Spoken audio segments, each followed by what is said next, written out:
Hey guys, this is Will over at MCG Tech Talk, and today I'm going to talk about the Dell Micro PC. This is a 3050.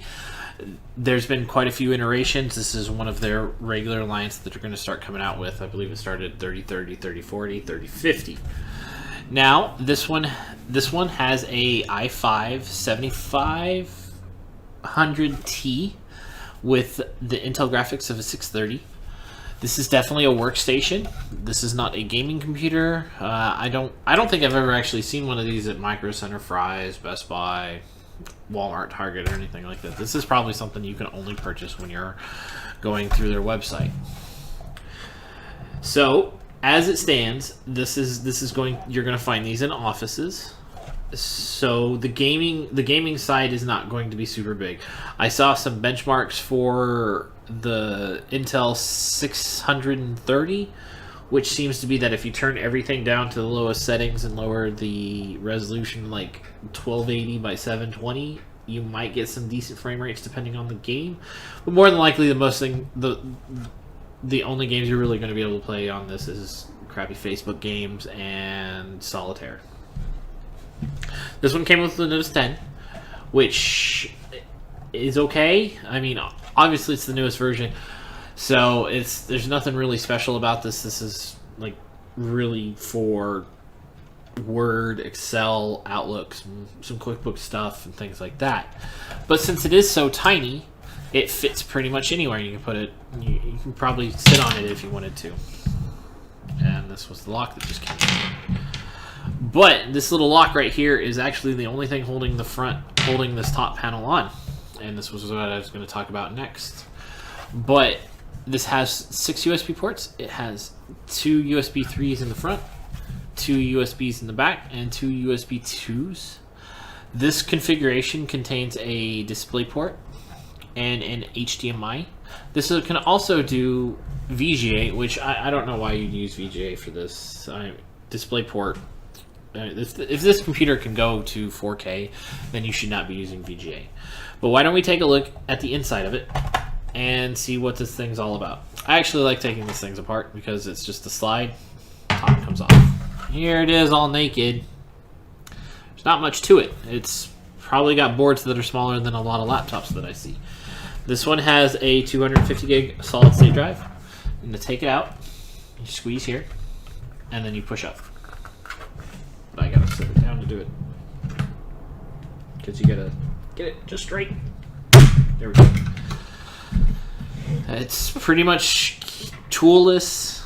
You might need a screwdriver to take this off. Underneath is pretty nifty though, because it also has a slot for an M2 drive, which I believe this is PCI 16, so you can get full speed from something like a Samsung Evo M2 drive or even like an ADATA. I hear those are pretty good. It's got the little wireless, also Bluetooth. Here's where the VGA port can be, and it can also get a PS2 adapter.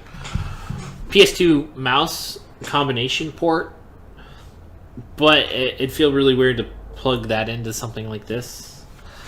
Tiny little fan, and the exhaust is right here. This comes off by squeezing these two, pulling that off. So the only things plugged into this is the speaker and the fan itself. It uses the laptop SODIMM. It can take up to 64 gigabytes of RAM. So two 32 gig sticks can fit into this thing. But it's not full desktop because it's almost as long as DDR3 RAM. There's not a lot to it. It's pretty much basic. It is nice that it's got a 3032 battery in it, just standard CMOS, but you probably won't need to replace that for several years. There's a few screws to get it apart. The only problem with a board like this is that if there's anything that goes wrong, you kind of got to replace the whole thing. Luckily, the power supply is not integrated into this in whatsoever, so it's got something that looks like a laptop power supply. Overall, these things are super duper nice. We have been setting them up and installing them for a lot of people. We have had some issues using 3 monitors, so that might be something that you run into. And if you do need 3 monitors, you're going to have to make sure that you can handle the 3 monitors. I contact Dell and make sure that the current your configuration will allow it, because it looks like the display ports can only handle 2. But more than likely, if you were to do a VGA, an HDMI, and a display port, they would all work. But doing daisy chaining only seems to allow for 2. Maybe this has changed in any newer BIOSes updates or anything like that.